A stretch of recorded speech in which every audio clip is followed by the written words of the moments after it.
The Houston Astros take on the Boston Red Sox, a little rematch from last year's ALDS, where the Astros defeated the Red Sox, and the Red Sox are a $1.21 favorite in this one. If you like the Red Hot Astros, you're getting a plus 111. Very rare that you get the Stros on plus money.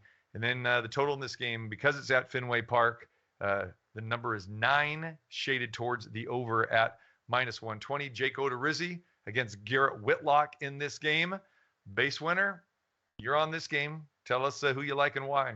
Yeah, I think I'm going to bite on this one on the first 5 innings. And it kind of is interesting because Whitlock has actually pitched better as a starter than he did as a reliever last year. I guess he's pitched some in relief as well this year too, but he's pitched better as a starter. His numbers as a starter are really good.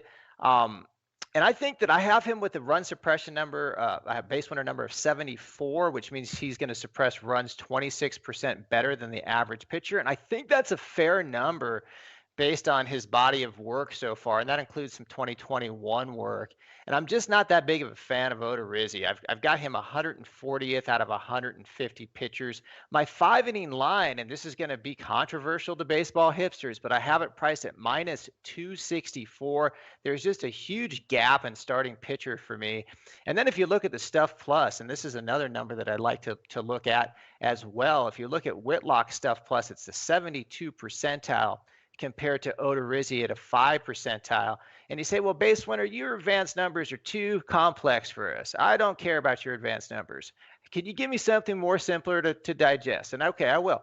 So I'll do K minus BB. So we could all agree that K percentage is good, and a high K percentage is good rather, and a high walk percentage is bad. So this metric does both. It takes the K percentage and the walk percentage, and then it evaluates them. So in K minus BB, Whitlock is 5th out of 266 guys over the last 365 days. Odorizzi, 173rd out of 266 guys. So that's a pretty simple metric, but it's really powerful. It's one that if you had one metric to use, the K minus BB percentage is a good one to use. And then I think that people may be scared off by Boston's overall record, but if you look at their projections, I do have Houston's offense better than Boston's, but Boston's offense is still top 15 in baseball, so I think they're capable of getting a couple runs here against Jake Odorizzi. And for all those reasons, I'm going to go with the Red Sox minus 150 on the first 5-inning line. So, Mark, let me ask you something. When you're going through those lines, I know we talk about a lot of advanced metrics and stuff. Are you basing all of that? Are you incorporating their recent starts this year? Yeah. All those numbers you gave us, are their most recent starts indicated in those numbers? Yes. Okay.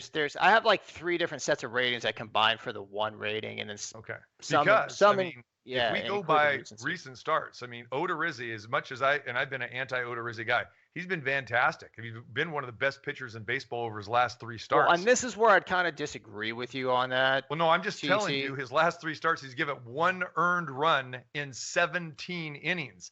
Again, big picture, not crazy about Odorizzi. You guys have heard me talk about it, but I got to give the guy credit. I mean, 17 innings, he's given up 1 earned run against some pretty good competition. And Whitlock is coming off his worst start as a starter. And again, he's a career reliever. He started 4 games this year. He went 82 pitches. Think about this, Jeff. 82 pitches. He couldn't get out of the 3rd inning. I mean, Whitlock is not good at all. And again, he's only had 4 starts his entire career. He had 1 quality start against the Angels, but that quality start, he got pulled after the 5th inning. He gave up 2 earned runs. So I just, those numbers that you're saying are very skewed. They're not applicable against what these guys have done in the first 3 or 4 starts. But if you look at Whitlock's expected strikeout percentage, this is based on what his swinging strike percentage was, and it correlates to the future. So without getting into the details of what a good correlation coefficient is, the reason that I score each pitch and with swinging strike percentage is that it enables me to get a good picture of the pitcher with a smaller sample. So you cite runs, which, I mean, I guess is like a number that you could use, but there's so much more in the pitch. Just ERA. It's the most important thing there. I would disagree with you. I think ERA is one of the most misleading stats in the world. I think that's a bad stat. I really do. I would not. I would use swinging strike percentage over if I had to choose between the two. And you said, Mark, you can use his ERA over 5 days, or you can use a swinging strike percentage over 5 games, or you could use a swinging strike percentage over 5 games. There's no doubt in my mind I'd take swinging strike percentage, because that's scored on every pitch. There's so much noise that goes into that run number. So anyway, swinging strike percentage, the guy's been above average in every one of his starts. 89th percentile, 73rd percentile, 93rd percentile, 74th percentile. Hard hit per 9, he's suppressed better than league average in 3 of the 4 starts. And expected walk rate, he's been better than league average in 3 of the 4 starts. So you guys want to use earned run average, you can, but I'm not going to use that. I think that earned run average in 3 innings, because the guys are fouling off pitches and putting balls, in play. 82 pitches in 3 innings is horrendous. That's minor league material right there. How can you?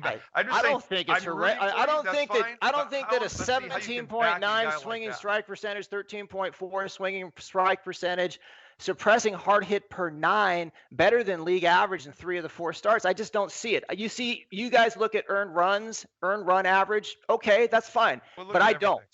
And there's a reason for it, because there's a lot of noise in that earned run average. It's a terrible stat to use if you want to look for it. It's a great descriptive stat, but if you want to use stats that predict the future, which is what we're trying to do when we're handicapping baseball, then you've got to go a little bit more granular.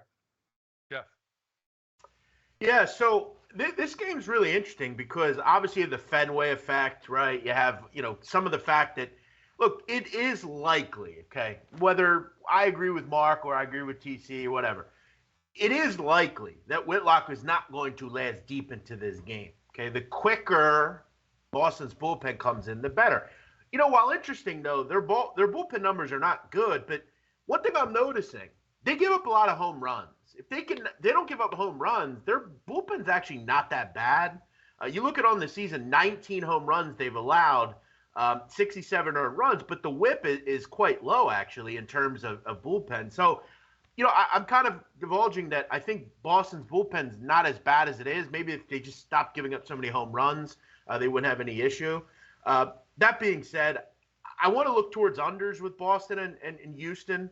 These 2 teams combined are 45 and 21 to the under, 2 of the best marks in baseball. So I kind of want to take it under. I'm not going to do it in this game just because I don't really know what I'm going to get out of Whitlock. And Houston's offense is starting to get going a little bit. The one thing I would probably look at if I'm going to bet this game, Boston's team total under 4.5. One thing that I do like, Houston has a great bullpen. I actually agree with Mark and both you guys in certain aspects that I do like Odorizzi.